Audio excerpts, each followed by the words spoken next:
Yes, Asimwe. Good evening. Good afternoon, ladies. You are most welcome for our Female Lawyers Network sessions. Once again, we are very honored and privileged to have you this afternoon. We believe in a beautiful conversation, and we believe that we are going to engage, and at the end of the day, besides being women in law, be very, very good parents. Like I always share, the Female Lawyers Network vision is to ensure that we fill the information gap, the knowledge gap, but most importantly, to ensure that we are able to acquire as much information as we can so that we are able to break the glass ceiling as women in law, as female lawyers, as well as career women. And allow me to say that besides us being career women, we are also women of a purpose and women of a great destiny. So we need strategic preparation for all the levels that we are going to reach. That's why the Female Lawyers Network is here. It started earlier, some years back, because of the gap that we discovered. So many female lawyers and women in law take on key leadership positions, but there is that gap in mentoring, inspiring, growing from one another, networking, and learning as much as we can. So we are here and we cut across age groups, we cut across sectors. The Female Lawyers Network includes members of the judiciary, members in the private sector, the business community. We include the lawyers in different MDAs, ministries, departments, and agencies. And we also include the lawyers that are still students that are pursuing their legal career journey. And FLN is a voluntary network. We do free service. That's why we are mostly doing our online engagements, conversations, symposiums, and also investing so much time in learning and growing from one another. Allow me to say that we believe in a very strong women fraternity. We believe in an empowered women in law fraternity. We believe that only an empowered female lawyer will be able to break the glass ceiling. And if I may remind you, our vision is provide a platform for female lawyers and other women across age groups and social networks.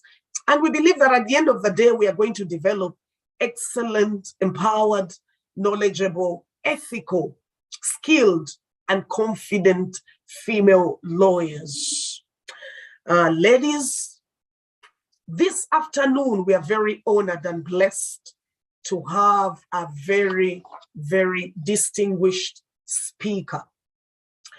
Dr. Sabrina Chitaka is here to have a conversation with us.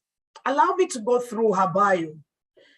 She is a medical doctor, holds an MB-CHB, and she's also a PhD holder, and she is a fellow of the Uganda National Academy of Sciences since September 2019.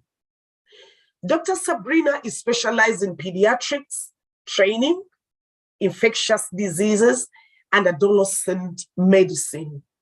She also holds a master's of pediatrics and child health at Makerere University.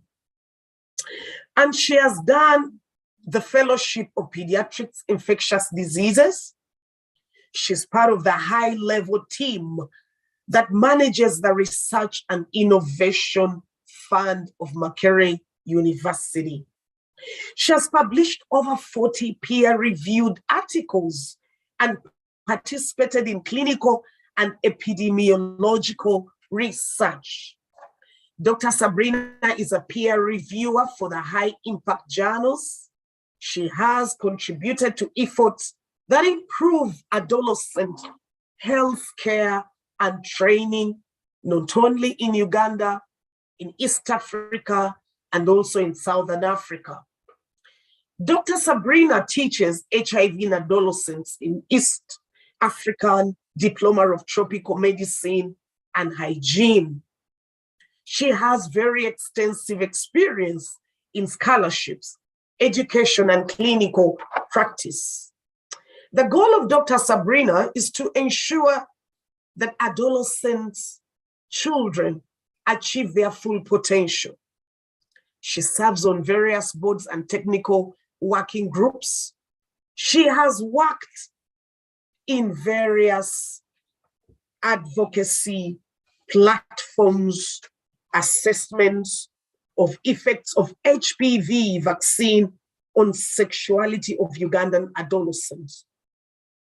And she's a recipient of several awards, ladies. I believe without any doubt that this afternoon we have a very, very distinguished speaker. And I know at the end of the day, we'll learn so much from her.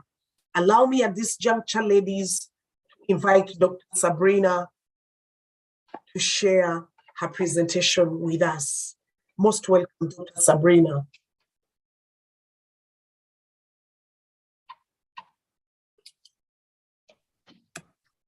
Joyce, thank you very much, Council. I felt as if you were talking about somebody else as you were going on and on and on. I'm privileged and honored to be presenting to our learned friends. We call you learned because you are, and we are very proud of you, and I'm looking forward to having a great and interactive discussion. Please allow me to share my screen so that we can start.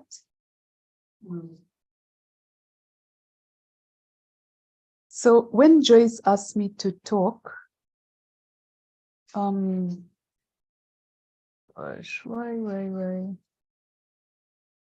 Sorry about that. She told me to talk about balancing career and child nurturing. And as she described me, she did not tell you that I am a mother of 5 beautiful children. Those are my biological children, but I also have many other children that I take care of. If you look at this picture was taken about 6 years ago. We were practicing photo skills, demonstrating that we could jump as high as possible. And I dare each of you to do this with your own children so that you can show them that you can jump as high as they can. And this is about really balancing your career and nurturing your children. As mothers, we are the nurturers, and we must nurture our children so that we can be called successful. Because when you're successful and your children are not successful, then really you haven't done much. And also I want to say for any grandmothers in the room, congratulations, because we all look forward to being grandparents, great-grandparents. I give this talk in honor of my recently deceased teacher, Dr. Praxedis Chituka. She passed away a few days ago, and today she's been laid to rest. I should have been there at her funeral, but because I had made a commitment to speak with you guys, I couldn't be rushing from Gayaza. And so I attended the funeral service yesterday and paid my eulogies. We know that none of us is excellent, but we know that excellence, it's not a skill, it's actually an attitude. If you feel that you're excellent in whatever you're doing, you will actually succeed. And it's important for you to focus on progress and not perfection. This is Maslow's hierarchy of needs. It's self-actualization, it's self-esteem. But at the bottom of this all, it's the physiological needs. And as women, we know that our physiological needs are so important, that we need to eat, we need to sleep, we need to breathe. And if any of those functions stops, then we know that we are in trouble. But these days, in this digital era, we also know that self-actualization comes on top. Have you excelled at your bar course? Have you become a distinguished lawyer? Have you become a distinguished doctor? But then we know that self-esteem, love, and belonging, and I'm proud to say that as female lawyers here, we should be able to promote love and belonging. Apologies. Yeah. And obviously, it's important to promote safety. It still deals with the physiological aspects of our life. The Wi-Fi. If you go anywhere without Wi-Fi these days, you feel a bit lost, because as women, I know that a lot of times we get lost. We don't know where to find particular spot, and you need your GPS. So if you're not connected, that can be a problem. But also if your battery is dead, I can assure you, you can actually go into panic mode. So just as a background, we know that every day, millions of parents seek healthcare for their sick children, taking them to hospitals. Talking about hospitals, I'm actually right now seated in a hospital room watching my mother. She recently had an operation, but she's getting better, and we are hopeful that we'll be out of here very soon. So health workers include pharmacists, doctors, sometimes even traditional healers, because in Uganda, we know there's a study that was done and showed that up to 70% of Ugandans first seek help from a traditional healer before they come to a formal doctor. But we know that parenting is special, but it takes a lot of effort. From the day your baby is born, weighed, or even before you become pregnant, you're thinking about, how am I going to balance all these things? Being a parent, being a professional, how am I going to balance? And so I thought I should share with you some definitions. A preterm is any baby born before 36 weeks. A newborn baby is 0 to 2 months. An infant is a baby born and is not yet 1 year of life. A toddler is 2 to 3 years, and we usually talk about the terrible twos. Then we have the under fives, then we have the adolescents, and then we have the young people. Although I know that many people want to be called young, even at 50, people still want to be called young lady. But our responsibility should go beyond ensuring that our children have food. We must make sure that they are safe. This is absolutely unacceptable. I picked this from the New Vision website. And honestly speaking, for this father to put his entire clan on a motorbicycle puts all these children at risk. It is our responsibility to keep our children safe. And moreover, to make sure that they feed well. We know that if a child suffers from malnutrition, they are very, very likely not to succeed in becoming the professionals we so want them to become. And the consequences of a bad start are very clear. Every good relationship starts with a good beginning. And for a relationship between children and their parents, it starts in the first 1,000 days. Dear ladies, and if there are any gentlemen, the first 1,000 days are 2 months before you even become pregnant, up to 2 years after this baby is born. That is approximately 2 years and 74 days. These are some facts, hard facts, that a lot of babies will be born with low birth weight. 1 out of 3 infants in our country are stunted. 1 out of every 4 adolescent girls will be overweight. 1 out of 3 adult women will be obese. 1 out of every 3 adults will have hypertension, and 1 in 7 adults will have diabetes. But we don't always have to follow these facts. We can prevent them, we can reduce on them, and we can ensure that these statistics do not affect us. Just reflecting on brain growth and why it is important for you to prepare in the prenatal period, that the brain starts growing 3 weeks after conception. Did you know that? And that by 6 months, the brain is actually almost well developed. The brain of a newborn baby is about is approximately 1 kilogram, but an adult brain is about 1.4 kilos. It is true that women have a slightly heavier brain than men's brains, but that doesn't mean we are extremely more clever. It means that excess 100 grams gives us the liberty to multitask.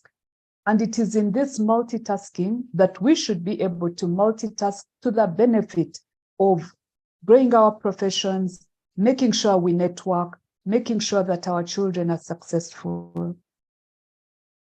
This is a cartoon of an adolescent teenager's brain.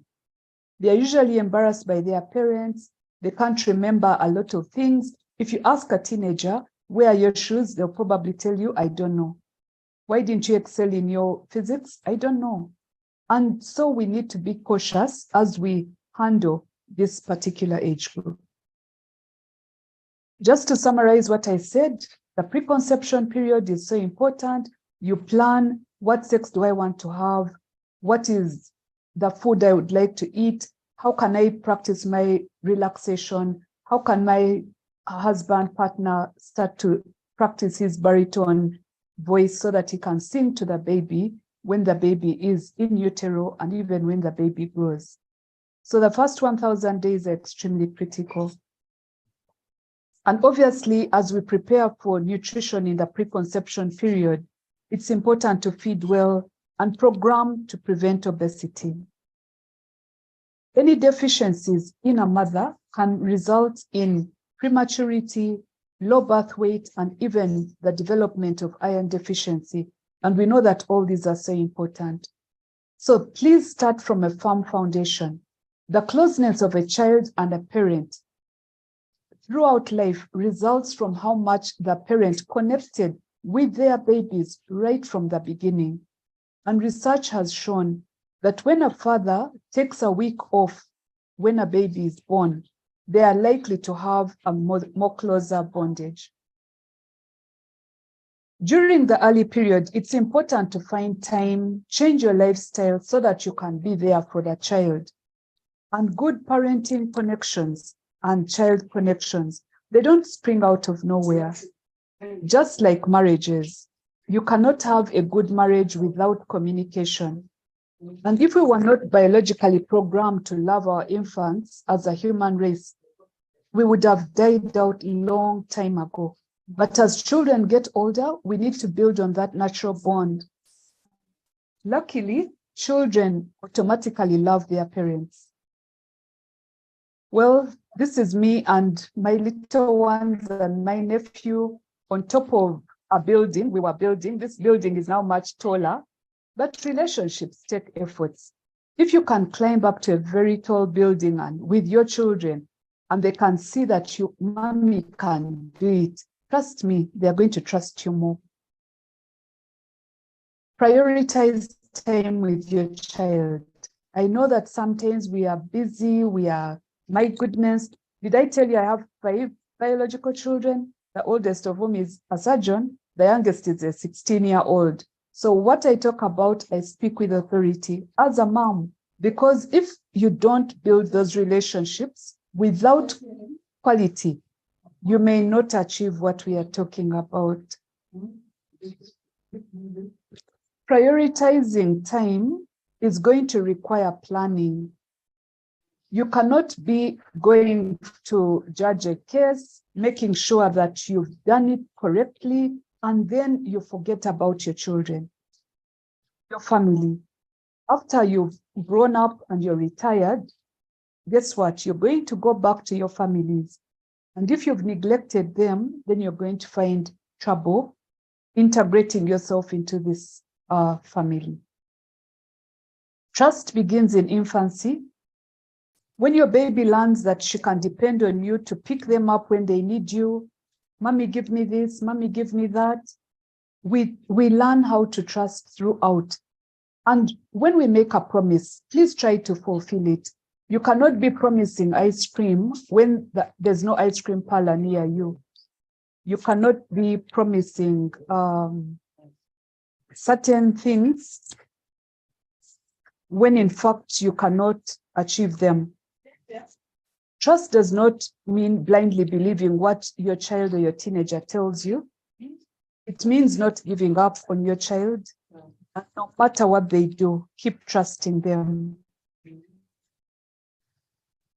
Trusting your child means you can jump as high as you can. Have any questions? And be encouraging. As parents, we are the encouragers. Think of your child as a plant. If some of you have plants in your house, I'm sure that you have to water them on a daily. Similarly, it is better to provide positive reinforcement than negative energy. Children don't thrive on negative energy.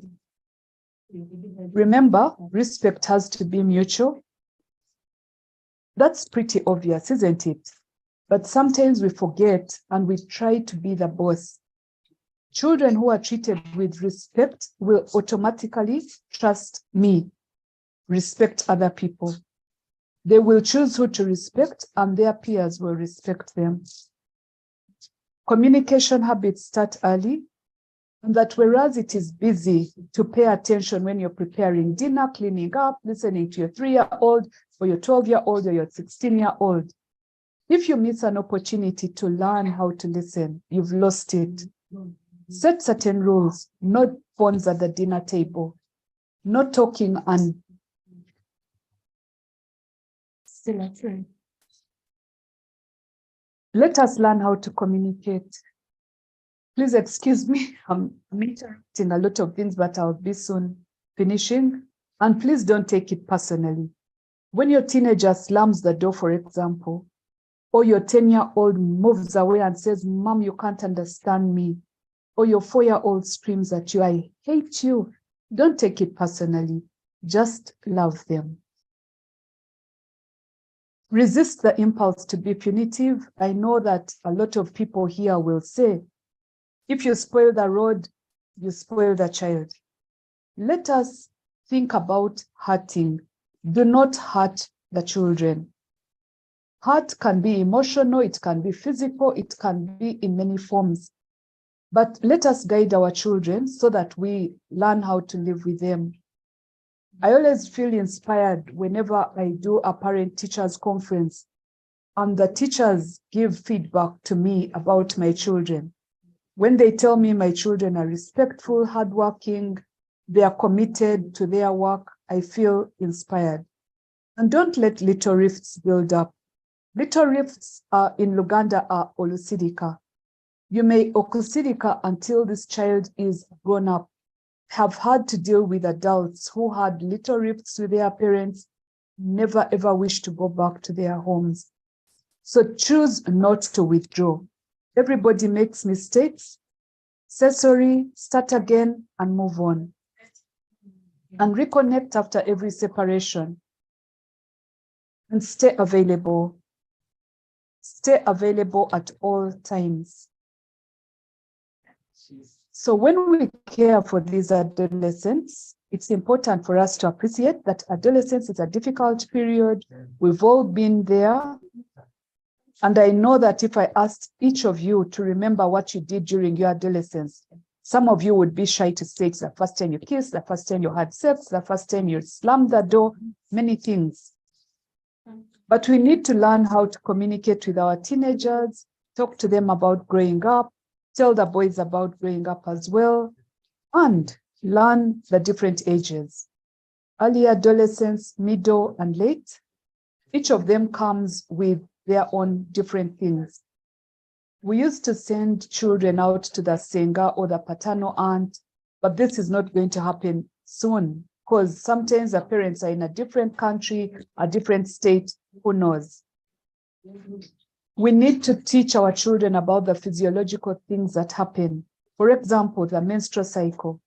Do not confuse the menstrual cycle with trauma, because that can get the child so confused. Let them understand that the menstrual cycle is a physiological process. It occurs once a month. Girls may get cramps, mood changes, bloating, breast fullness, etc.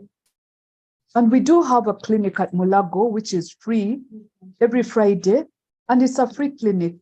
If you're a shy parent, if you don't know what to do, If you want to support your child, please send your kids to us. We are happy to receive them. And we do beyond informing them about the normal physiological functions. We do vaccination, we do career guidance, the works. This is a big topic, cervical cancer. I know that somewhere, somehow, a woman dies of cervical cancer every 2 minutes. And so, ladies, we need to be responsible, make sure that our children are vaccinated, but also make sure that we ourselves are screened on a yearly basis. It is up to you. It is absolutely up to you to ensure that you catch that cervical cancer early. We know that cervical cancer is caused by human papillomavirus. The virus is a double-stranded DNA virus, and it can cause beyond cervical cancer. It can cause genital warts, cervical dysplasia, and we know that it can be prevented. For me, the key point here is prevention is better than cure. This is a picture of a woman who had cervical cancer, and you can see that sometimes people present late. We know that cervical cancer is the 4th most common cancer in the world, and women in Africa are the ones who are most affected. The other causes of HPV causes other cancers like valvular cancer, vaginal, penile, anal cancer, oropharyngeal cancers.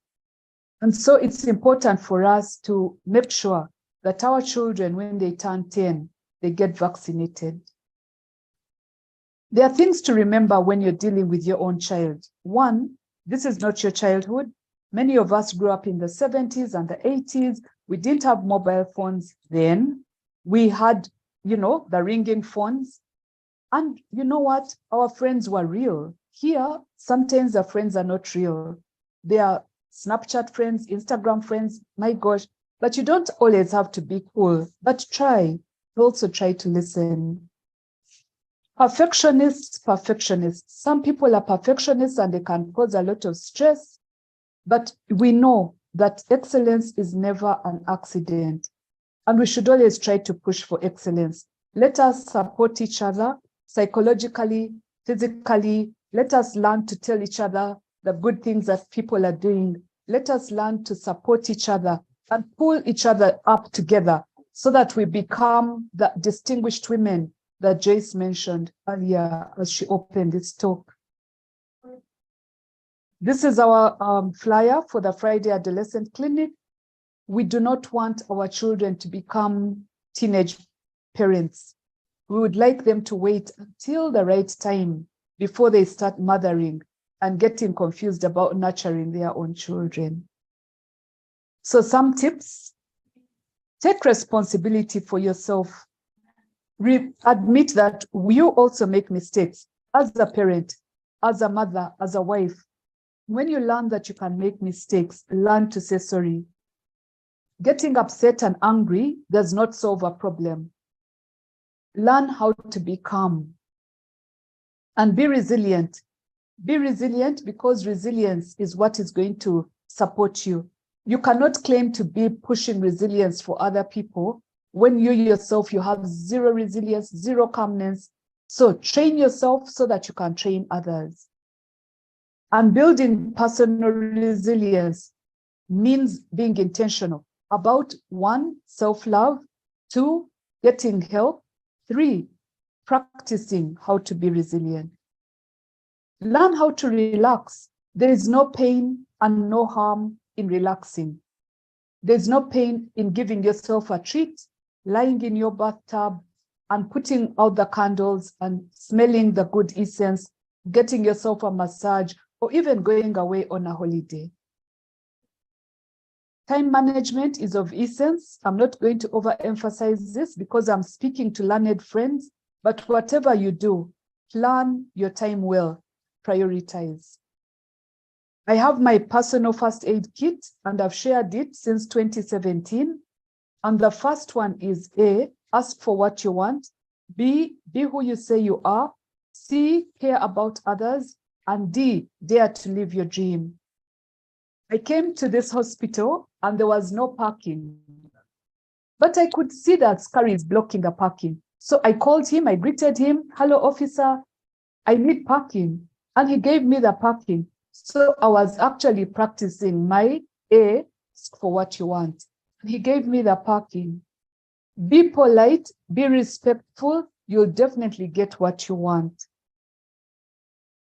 I won't read all this, but just a summary, that sometimes people wear a facade. They may be going through a lot.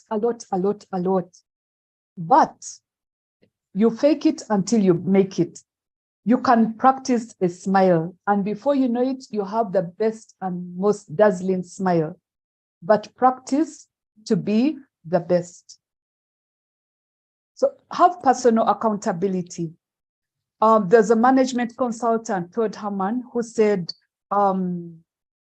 be willing to answer for the outcomes and your behavior and your actions. When you're personally accountable, you take ownership of the situations. Build your networks. For me, this is an important thing. Build your networks so that your networks become your net worth. The bigger your network, the bigger your net worth. Life will not always be kind to you. You will not always have that job, but try to celebrate life and find time to appreciate nature. Most importantly, create long-lasting memories. Take a photograph. Don't become a photo queen, but do take important photographs with your family. Share those precious moments. Celebrate birthdays and avoid toxic people. If people have negative energy, cut them out of your life, because one, they are reducing on your life. Two, they are making you older. Three, they are not supporting your ambition of being a person of positive energy. We know that children are our future, and many of our children were born as an act of love. Let us celebrate them. Let us push them to be the best that they can. We know that adolescents are unique and they are special, but let us promote the good that we know: good nutrition, safety in the home, safety as our children travel. Let you not be that lawyer or doctor who is driving a very posh car and your child is seated on the front seat with their head almost touching the windscreen. And if you forget everything I have said, please listen to your children. Give them time, nurture them, and communicate. Just like you learned how to communicate when you were dating your partner, when you were asking for that job, you are a great communicator. Our children are a full-time job, and let us learn to communicate with them well. Let us not forget that teenagers need our support. Sometimes they will pretend that they don't, but actually they need our support. Every child deserves to reach their fullest potential. And parents, let us not forget, we are the driving force behind this success. Even if people call you a distinguished whatever, and your children are not successful, you are not successful. So I want to thank you and say that let us strive for excellence and not perfection, because we do not live in a perfect world. I wrote a book. It's called The Real Pursuit of Excellence.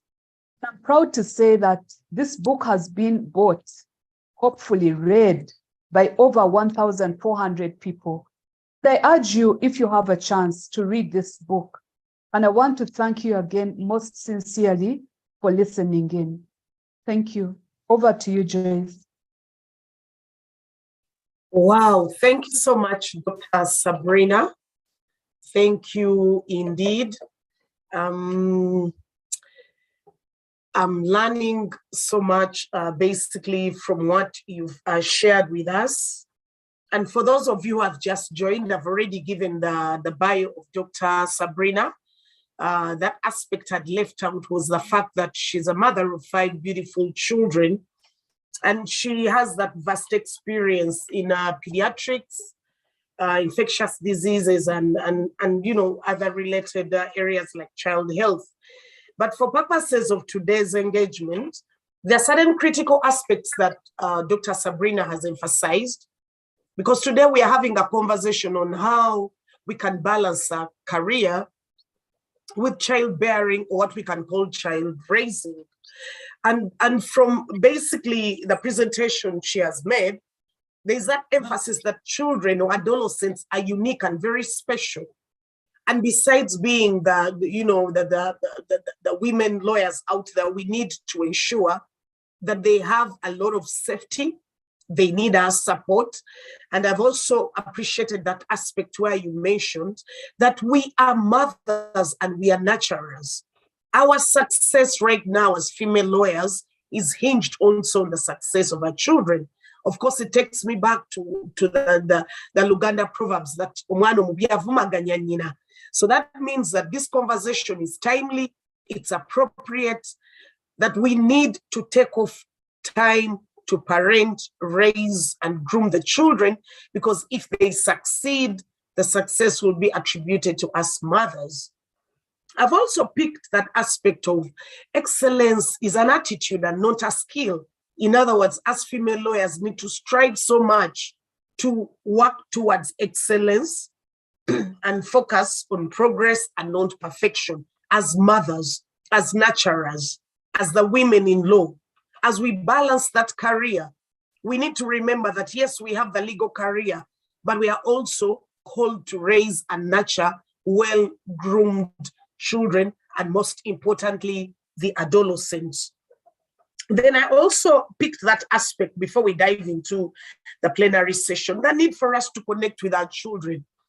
Besides being on busy at work, running from one court to another, or probably pursuing the big cases where we believe we'll earn more, the need to connect with our children is very critical and very pertinent, because the more you connect, the more you get the best out of your children. Then I've also picked the aspect of relationships take effort. As we pursue the legal career, the need to deepen our relationship with our children, whether biological or adopted or otherwise, is very, very critical. You've emphasized that relationships take time, especially quality relationships. The word quality is a take home for me, not mere relationships, but quality. Because Dr. Sabrina, what I've learned is when you deepen a quality relationship with your children, there will also be quality relationship makers, because what you put in is what exactly comes out. And I've also appreciated that aspect of trust building. You know, sometimes as the children grow, similar to yourself, I have 4 biological children and I've adopted 5 others, but trust is very critical. And that other aspect of children and encouraging them. So you've shared quite a number of issues that I thought I'll do a recap on. The need for us to treat our children with respect so that they can respect others. Of course, if we don't respect our children, it will be hard for them to respect others. And I've also liked the communication aspect and the habits we need to develop very early. Now, Dr. Sabrina, there are questions that have already come in that we probably need guidance from you, that the different members have shared in books. Someone is asking a very critical question. At what stage would a parent talk about sex education with our children? There are so many conflicting views. We need your take on that. And then we've also noticed that there are quite a number of unwanted pregnancies, especially with the COVID-19 lockdown. What would you advise the female lawyers out there that are encountering children in their communities? How best can they handle these adolescents? And then I'll also chip in the third question so that later. We've also noticed that aspects like abstinence among the youth, now I'm talking about the children at university that may not be adolescents. How best would a parent handle these scenarios? Because as I was sharing these topics, some parents were telling me, Joyce, we are no longer childbearing. Some of us are child raising. Some of us have university students. So how do you guide us on how best we can give these adolescents or young adults sex education? Thank you, Dr. Sabrina. Over to you.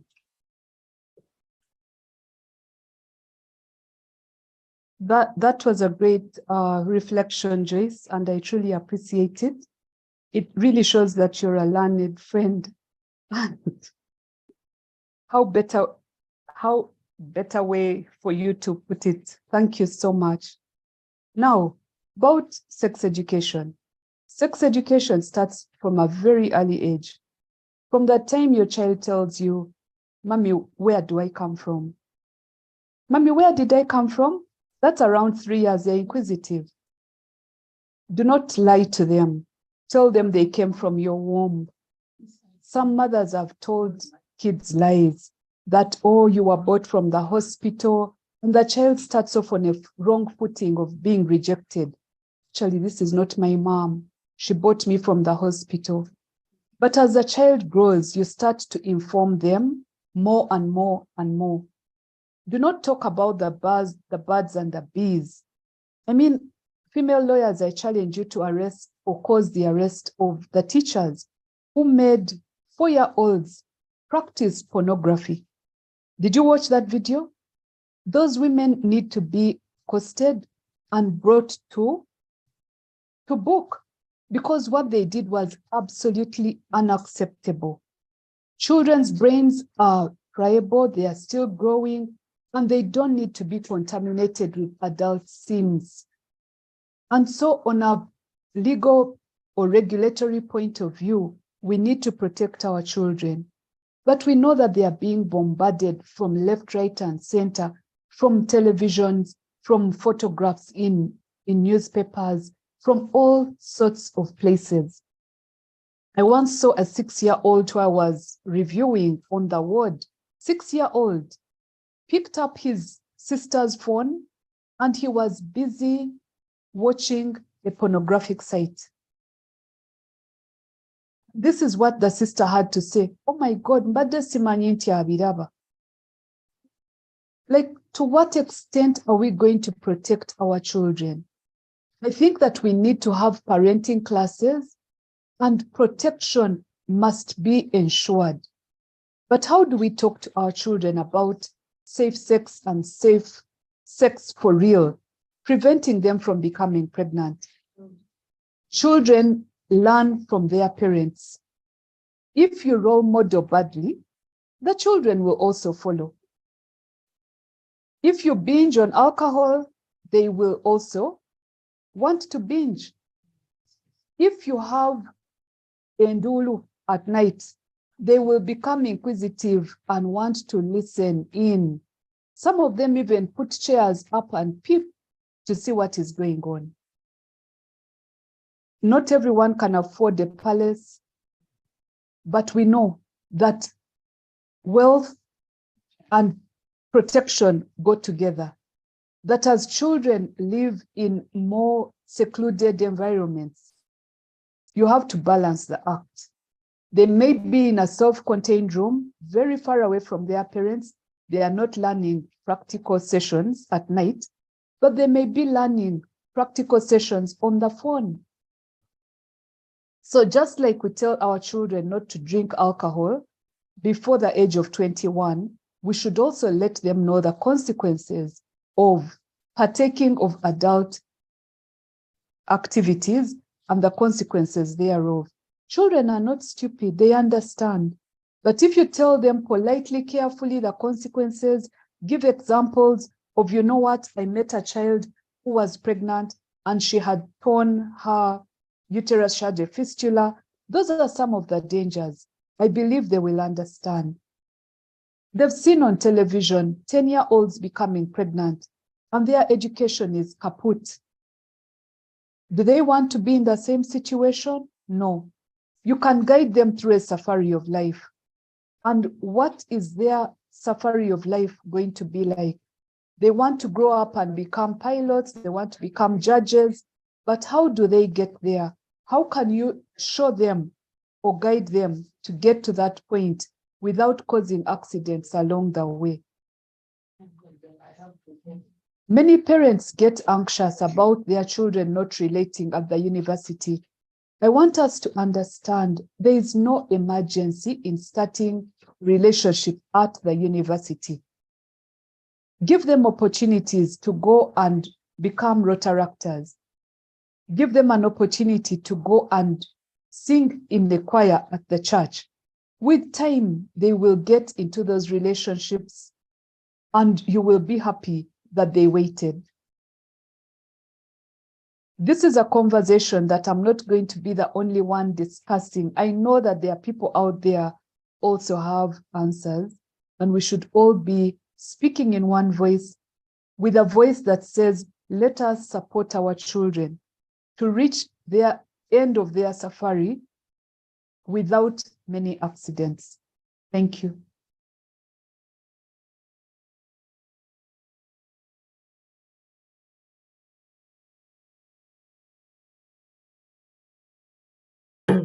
Thank you so much, Dr. Sabrina. That was very, very insightful.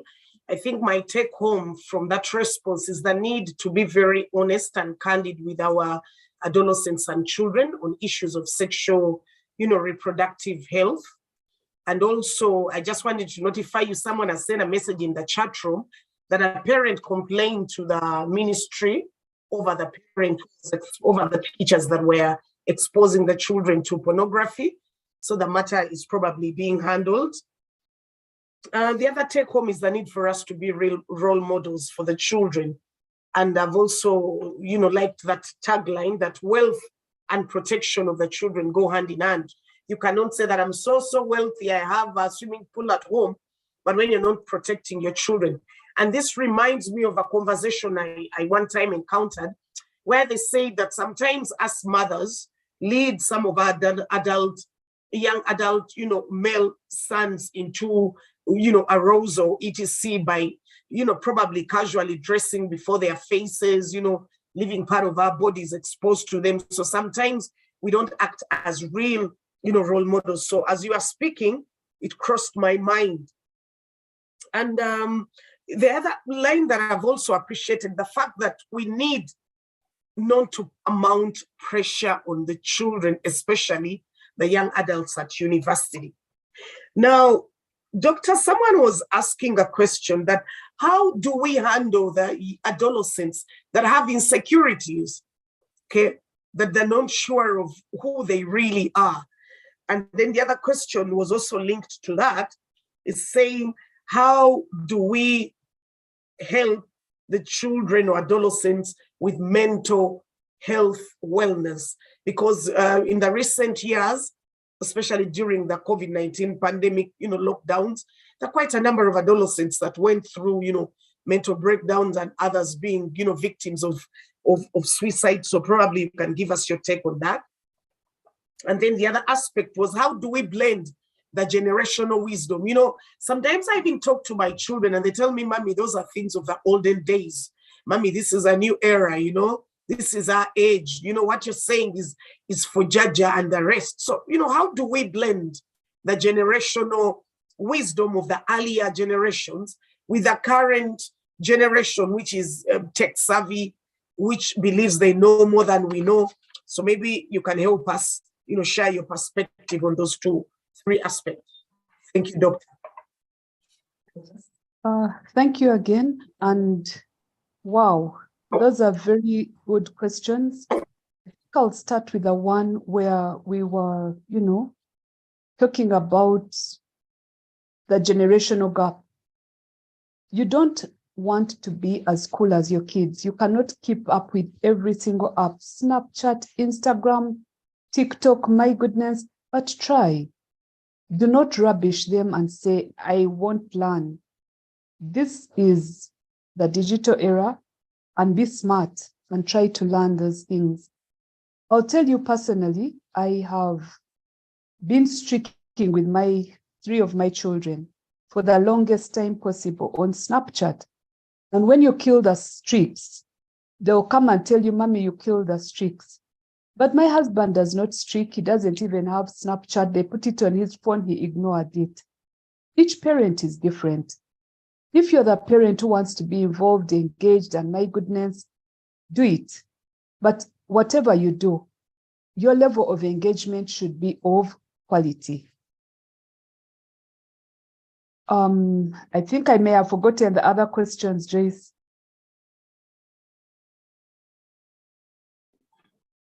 The other question, Doctor, was the question of generational, how you blend generational wisdom. That wisdom we normally give our children, and most of them say, "Mommy, that's old fashioned." It's like when you sometimes when your children are dressing up the adolescents, okay, and then you tell them, "But can you cover more of your body?" And then somebody says, "But Mommy, these things are putting on very long stuff for old-fashioned people like you." So what's your take on that? How do we blend generational wisdom of the earlier years with the current generation, which is more of digital? I mean, when we grew up, it was about a long dress near your ankles, but now the generation is more skimpy, much shorter. So as a mother, how do we handle this, Doctor? I'll give you an example. Once one of my daughters had a party, and the dress code for that party was to put on very short, skimpy dresses. And we both agreed as parents, you're not getting out of this house dressed like that, because that is not what we have in our home. And we stood to our guns, and she actually went and changed. Set rules in your home and follow them. In my vocabulary, they say, in my language, they say, "Obukademagezi." And so children should learn to respect the elders. It does not mean we are always right, but they will soon learn that when you advise them and give them advice, if they follow it, they will be safer. So, giving examples, maintaining the rules in your home is so important. And balance, but with respect. Thank you so much, Doctor. Now, someone is asking, Doctor, that how do you handle a child or adolescent who doesn't listen to parental guidance and they've actually gone astray? You've given all your role model, you speak to them. It's a question that has come in the chat room. How do you advise that parent? So for me, the short answer to this is you cannot be a know-it-all. And if you do your best and it's not working, please consult a professional. Sometimes that child may require professional help, and even you yourself may require professional help. So that's the short answer I'll give you. All right. So the other key question is, I believe, Doctor, you've seen quite a number of articles, even in the media, that the substance and drug abuse is now very common in schools. And most importantly, the schools where we thought that our children are safer. And I saw an article where they was sharing that actually most of the drugs are being spread through the snacks, the cookies, and the different snacks that we probably thought are safer. How would you advise us to manage a situation of drug abuse and substance abuse as parents and mothers? Well, we know that the problem of drug abuse is becoming increasingly more common, and so knowledge is power. First of all, understand and know that there are drugs around. But as I said earlier, support your child to know the consequences of binging in those drugs and get to understand some abnormal behavior. If your child is withdrawn, if they are hiding things, please understand that they could actually be joining bad groups. Get to know who your children's friends are. I know you may not know all the ones on Snapchat and Instagram and Twitter. Some people are followed by thousands of people, but try to get to know the physical friends. Invite those friends home. If they're invited to a party, be the one to take them. Don't drop them in an Uber or a safe border and tell them go and come back. Get to know who your children's friends are. Birds that flock together kind of, are the same. Birds of the same feather flock together. And also the other thing you need to know is that if it walks like a duck, quacks like a duck, it's likely to be a duck. If your child comes back wobbling, laughing to themselves, don't start imagining that they are acting. They could actually be having a high on that day, and then act appropriately.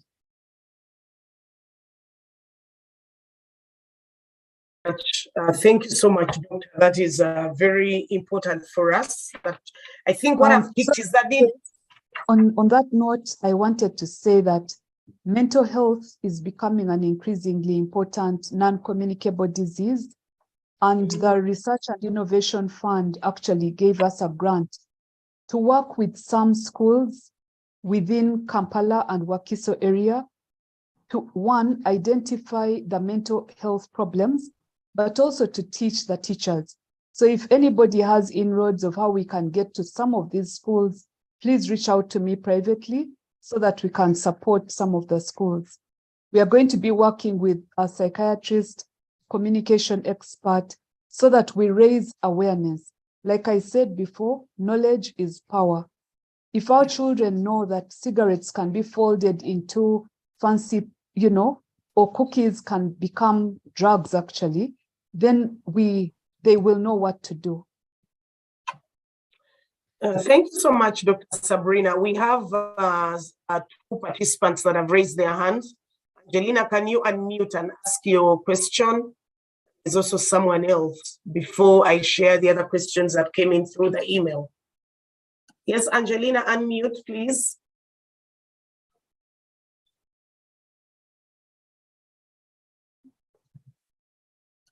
Yes, can you please unmute and ask the question?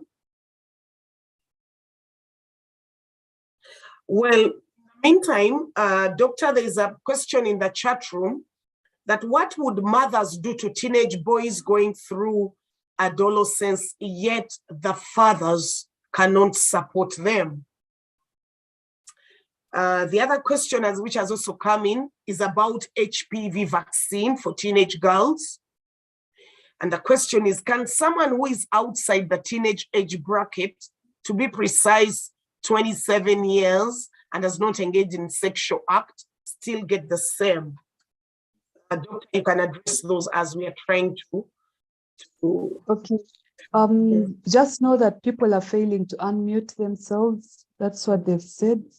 But for mothers struggling with teenage boys, you can find a father figure who can be either a sports teacher, parent teacher, somebody who will support and stand in to fill that gap. We are women and we have estrogen and progesterone. A little bit of testosterone. The men have testosterone. They know how to vibe the boys differently. And let us not pretend that we can be all-knowing, all-encompassing, and be able to parent our teenage boys and girls. They need both parents. You can get a father figure to stand in. The other thing about HPV vaccination, the WHO has allowed that the vaccine can be given to women until the age of 45 years. Oh, that's good news. Whether you are sexually active or not, no one is going to open you up and prove that you still have your hymen. They'll just give you your vaccine. Okay? But for us who are in the reproductive age group, it's important to do your pap smears. Doing your pap smear will actually save you a lot so that you don't come in when it's a little late, when the cancer has spread. Early diagnosis of cancer and treatment can actually give you a better outcome. The vaccine can be given from the Friday Adolescent Clinic. It can be given from any health center, or if you have insurance, you can go to a private facility and request for the vaccine. It will be given to you. Thank you so much, Dr. Sabrina. I think that's very good news for us. And I also wanted to share with the participants that my children, my daughters, have benefited from the teenage clinic, the Friday Teenage Clinic, in terms of counseling, therapy. Actually, my daughters have all, done their HPV vaccines from the clinic. So we need to encourage participants that are listening in. Please let us utilize the services And there are things we cannot tell our daughters, but they can be well spoken to them by the trained child psychiatrists and therapists. So I'm one of the recipients, and you're doing a very good job. I'm so excited about the fact that the HPV vaccine can now be undertaken by much older, women or adults from the age bracket that you've shared, because previously, that the feeling was that it couldn't be done by probably younger, young children, adolescents, and most importantly, those that are virgins. I had the perception anyway, and now you've clarified it. Now, doctor, the other key area that message that has come in, how would a parent handle children, adolescents with anger issues, what we call anger management? A child who gets angry and disappears. We've seen quite a number of children that lose their cool and smash items. So what are the tips or nuggets you can share on that? Then do you have any recommended key checkups for children? Key checkups. What would you tell someone that these are critical checkups, like you've shared HPV vaccine for the adolescents? Are there any other vaccines that you believe we can, encourage our children or take them through? And then the last one in that regard is, what are the healthy routines for children, especially the busy mothers? What are the healthy routines that we can enable our children go through? Over to you, doctor. Okay, there was a glitch in our, I don't know, can you hear me? Yes, I can hear you, doctor. Okay. So the health routines include good nutrition, ensuring that people are exercising, sleeping enough. But in terms of the vaccinations, there are vaccines that cannot be missed. And one of them is, like I said, the HPV vaccination, but tetanus toxoid. Please remember that tetanus toxoid vaccine wanes off after 10 years. And if you're in this room listening in and you have not been vaccinated in the last 10 years, make it a point and be vaccinated for your boosters. When our children turn 10 years, we repeat the tetanus toxoid shot. And also now it's combined with diphtheria. So that should happen. As adolescents are growing up, they may have various challenges. We talked about mental illness, but they can also get other challenges like dysmenorrhea. They can develop tooth problems. Please make sure we visit the dentist as parents, but also take our children. A smile, and I hope you're able to smile right now, wherever you are, because your smile is your signature. If you cannot smile, if you have a hole in your tooth, you have a denture that's falling out, you're not well placed in your denticulature, then you're going to be shy and lose confidence. And this brings me also to another point. How can we make our children more confident? Let them practice how to read aloud at home. Let them be the ones to say the morning prayers. Let them be the ones to lead the prayers as you drive them to school. Let them participate in sports, because when a child succeeds in scoring a goal, throwing in that dump, they will be more confident. Teach them how to walk. Get them to participate in creative plays and explore their creativity. Remember, the window of creativity closes at 22 years, because that's when your brain finally stops growing completely. So if you've not given your child a chance to explore their creativity, then you're doing them a disservice. When they turn 30 and they are being given an executive position, they are so shy and uncomfortable, they cannot even pass an interview. You can't even start coaching them to pass an interview. Yet survival for the fittest is what we want to propose and propagate. Survival for the fittest comes with multi-talentedness. People are no longer looking at papers. They want to look at multi-talented people. 22 years is the age where creativity stops. If you did not dance, if you did not by the age of 22, then the boat could have left the harbor, sadly. Thank you so much, Doctor. I've really liked that perspective of 22 years is where it's the age of where creativity stops. Now, someone has sent in a message. Can you repeat the age of the HPV vaccine, just for clarity, that she missed it? Probably there was a glitch, their side. Okay, so the HPV vaccine is given from 9 years up to 13 years. That is the age where we have the highest immunogenicity. Like your immune system is still fresh. If you're given a vaccine, it will be, and it's boosted, your likelihood of keeping those antibodies for very long is the best. You can give it again continuously until the age of 45. But just know, the older you are, the less your immunogenicity. And so for the older women, whereas you may get the vaccine, you may have already got the infection. And that infection can last for even 20 years with the HPV vaccine in your endocervix, causing problems along the way. And that is why we encourage women to go and get their pap smears on a yearly basis. Ladies, I did not say every 5 years. It is every year. Be humble, abduct, and the doctor will take a swab, make sure that there are no suspicious cells, and if there are none, they'll give you a clean bill of health. If there are suspicious cells, they will treat it with good medication. The vaccine is free of charge. Okay. Thank you. Thank you so much, Doctor. Now, ladies, I believe you've heard that very clearly, that we need to do our pap smear. Do you by any chance, Doctor, know how much it costs? A pap smear generally across, the different hospitals?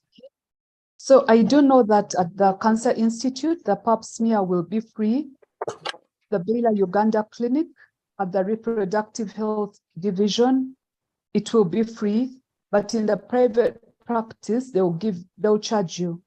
Okay. There's no amount of money that is more than your life. That's so true. Early detection, early treatment can save you from getting into complexities of treatment or even losing your life. Thank you so much, Doctor. That is very insightful. The other question is, how would parents, what nuggets would you share on how parents can help the adolescents manage social media very well? Because social media has become a very big issue in the homes, especially with the lockdown and the online classes.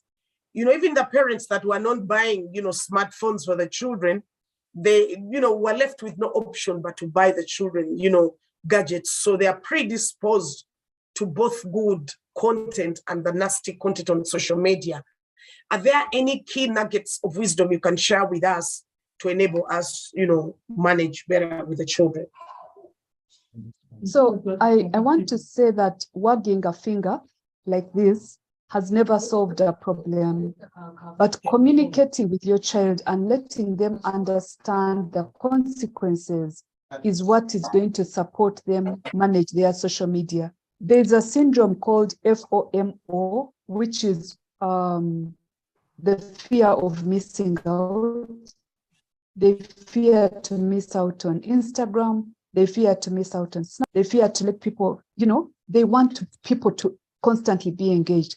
But this is the X generation, and we expect it, we anticipate it.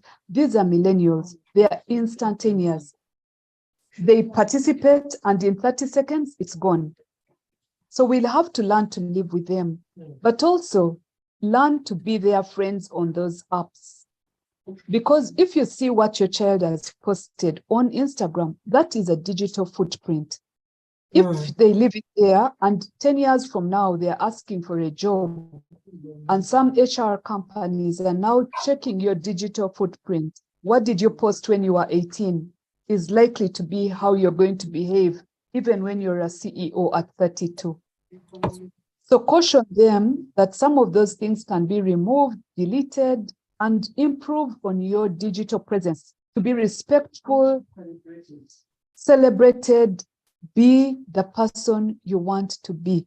The ABCDs, as I told you, ask for what you want, be who you say you are, care about others, and dare to live your dream. You cannot be daring to live your dream when you're the one who shared nudes. Well, it's a debatable thing, but let's reduce on the exposure of nudity. Thank you so much, Doctor. There's a question in the chat room that how to deal with long distance parenting. One parent is away and comes home a few times in a month, especially with adolescents. Then the other question is a little longer. Let me see how I can paraphrase it, about creating a bond with parents. Someone is sharing that they're growing up personally. I didn't grow up with a biological mother. And as a result, the adolescent stage, was missed. And let alone that I have a mom I've almost grown up without talking with, and I don't know how to even bring out a conversation with her, because deep inside me, I feel there's no bond at all. The question is there any way a bond that has sort of probably been broken over years ago be created again?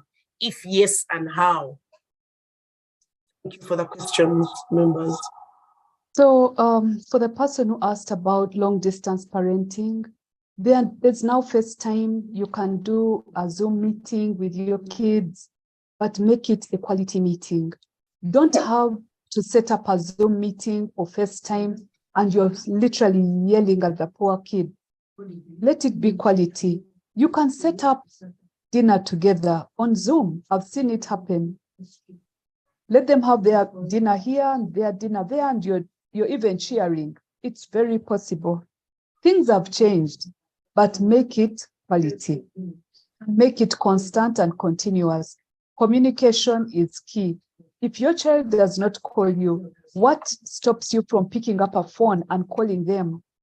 One of my children rarely calls, but whenever I call him, I say, the next time I call you, this is going to be the last time. Make an effort to call me back. And slowly by slowly, he's changing. Like, there are people who are quiet, introverts. Get to learn your child. The other question someone asked was about what was reconnecting? Like the bond the bond was lost many years ago. How do they, reconnect and rebond with a mother or parent? It takes practice. I dealt with a lady. She was a 28-year-old lady who was suicidal and started going through a lot of reflective thinking and motivational interviewing. It turned out that she was very angry with both her parents and had not spoken to her father for 10 years. And I told her to write down, steps in which she's going to go towards building those relationships. Building relationship takes time. It has to be intentional and it has to be of mutual benefit. As we speak now, she's no longer suicidal. She has a happy relationship with her parents. Initially, it was strained, but she got over it. People have deep psychological problems, and some people suffer from PTSD, post-traumatic stress disorder. Some parents have been really mean to the kids, and they've stood up and yelled at the kid or spanked them in front of the class. That can cause a lot of disparity. And so as parents, let us learn not to do the things we know that can cause PTSD. Thank you so much, Doctor. That's a very good lesson to us, that we need to learn our children, understand them, and also having mothered quite, a number of children in my home, every child is different. Even my 4 biological children, each of them has different personality, character traits, their emotions, are different. So the need for us to learn our children is very critical, because the more you learn someone, the more you know how to handle them better. So that's a very good nugget for us. Now, the other question that has come in is, how does a mother handle conflicting and different ideologies from their, teenage children? For example, one comes and says, you know what, mommy, we've learned that it's okay to do this at school. And then you're also saying something different. That is one of the questions. And then how can you share your personal story? How do you set the gadgets limit in your home? You know, the children have the phones, they have the tabs, they have the laptops. How do you manage practically to ensure that time is more spent in physical bonding with the family members than with acquaintance with the gadgets? Thank you so much. So practically speaking, we have a set rule in our house that there are no phones at the dinner table. And it does not matter whether it is me who has to receive an urgent call or their father who has to receive an urgent call. Everyone has generally understood that there are no phones at the dinner table.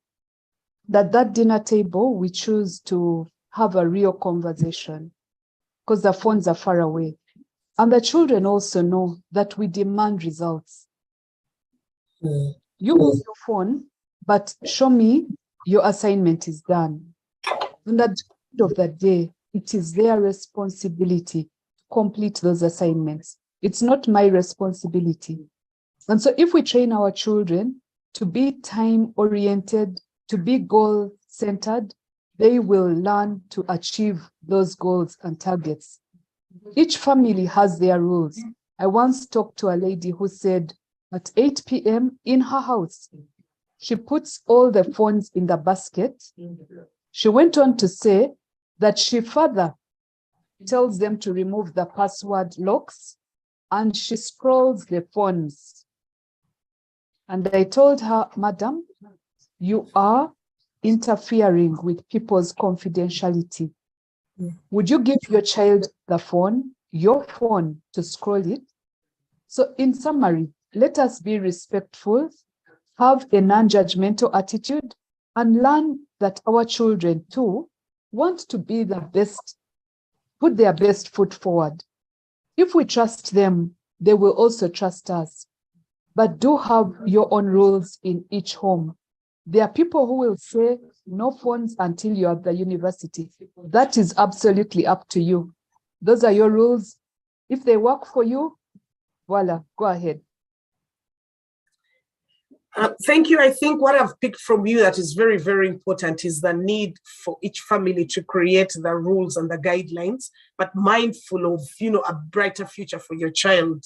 And that is something that is very critical, because if you, for example, if I pick the rule of not having a phone at the dining table, that means that my child will not carry a phone in a meeting, because one of the challenges that we are seeing lately is the need for people to remain on social media and WhatsApp while a critical meeting is going on.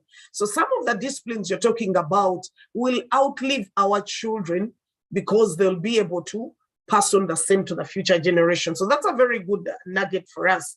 And then I've also liked that aspect of demanding results. The earlier our children know that you're accountable for your tomorrow, the future is yours, and you start it now, the better. And the need for them to be time and goal oriented is very, very critical. Now, as we dive into the last minutes of our discussion, the question that is coming in is how does a person make up for the lost time spent away from their children, their teenagers, because of work and a career? Someone has sent in a message that 75% of their time they've been away from their children. What nuggets would they pick to make it up for them now that they've learned that it carries so much to bond, reconnect, and impart knowledge in your children? Thank you, Doctor. First of all, I want to say that it's never too late. It's never too late to start to rebuild relationships, because relationships are what will make you better. You know what? Even if you have, you know, in the Bible, they say, do not go to sleep without apologizing for a mistake you made, and let it become a practice. Do not build those rifts permanently. Building bridges is better than breaking them. And there's no better satisfaction than building bridges within your home environment. Let us start today on a better note. And that if you feel that you've been that parent who shouts start reflecting and understand that love begets love, and that when you love, you will be loved back. Loving does not mean spoiling. It doesn't mean being a doting parent. Loving means being non-judgmental, being respectful, and giving your child a hug. I once told a parent, give your daughter a hug, and she said, me hugging my child? Like it was such a strange phenomena for her. But whenever you hug your child, just remember you're increasing their endorphins, you're increasing their trust in you, and you're building that trust with them. And you can do a side hug if you're really a shy person. You don't have to give their hug like, hey, come on, what are you trying to prove? But you can show them that you're affectionate to them.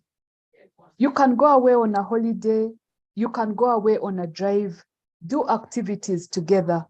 A lot of times we send the nanny, the maid to cook the food. But how about you come home early one evening after an amazing court session and you prepare dinner together with your child? Don't you think that will be awesome? Whether they are boys or girls, they can still cut up the onions, they can prepare the juice while you cook the rest of the dinner. Yeah. So do activities together, learn how to appreciate nature together. You can count the stars, you can walk around, you can plant flowers, you can go with the kids to the farm, but do activities together that take them away from those phones. Thank you so much, Doctor. That is very, very insightful. The need for us to appreciate our children and also to do activities together. That is very, very important. And also to hug them and be able to make them feel our love, care, and parental feelings. Now, Doctor, in the last 5 minutes that we have, the last question that has come in is, how would you handle a teenager who doesn't want to speak back? It's in a chat room. I didn't want us to close before we handle. And as you conclude the question, I will humbly request you to give us your parting shots before we close. But it's a very, very insightful session, I can assure you. So maybe you can address that question, then I'll be able to give the closing. So, thank you again. A teenager who does not talk back to you may be trying to tell you that they are fed up. They may be acting up so that you know that they are suffering. So give them a chance to talk to somebody else. You'll be surprised at what they tell that other somebody else. That maybe they are afraid of you, maybe they are going through a lot, but do not give up. Love begets love. And as mothers, as parents, we are nurturers. I always say that the success of you is going to depend on how successful your children are. Let us leave a legacy in our children being the successful people we desire them to be. And excellence is an attitude. Do not give up. Every day is a learning process, and let us continue to learn always from each other. Before you start inspiring your own children, be inspired yourself. Have self-love. Give yourself a cool do and give that positive vibe back to your family. Thank you very much, and be the best you can. Doctor, I just want to join the other participants and on their behalf and on behalf of the Female Lawyers Network to thank you very, very much. One, finding time to come and share with us very insightful information and knowledge on how best we can balance our legal career and also, raise our children very well. I really appreciate you. I believe you've already seen in the chat room a message that thank you so much for sacrificing time, especially now that your mommy is unwell. And the participants in various messages have shared that they wish your mother a very quick recovery. Thank you for the time. And thank you so much for allowing to share knowledge with the lawyers. We know you have a very, very tight schedule, but we really, really appreciate. And participants, I just want to thank you very much for finding time to join the Female Lawyers Network sessions. It has been so insightful. Like Dr. Sabrina has ably shared, we should not give up. Parenting is a process. We may fall quite a number of times, but the need to pick up ourselves is most critical. Pick up ourselves and learn as much as we can how to parent, because love begets love, like you've shared. Excellence begets excellence. If we try our level best to be excellent nurturers, then our children also be excellent partners and excellent parents in the future. We appreciate you, members. Thank you so much. And we are looking forward to our next discussion on Friday. Have a very beautiful weekend. Dr. Sabrina, greetings to the family, to your husband, the children, and say hello to mommy. God bless you so much. Bye-bye. Bye. Take care, everyone. Take care.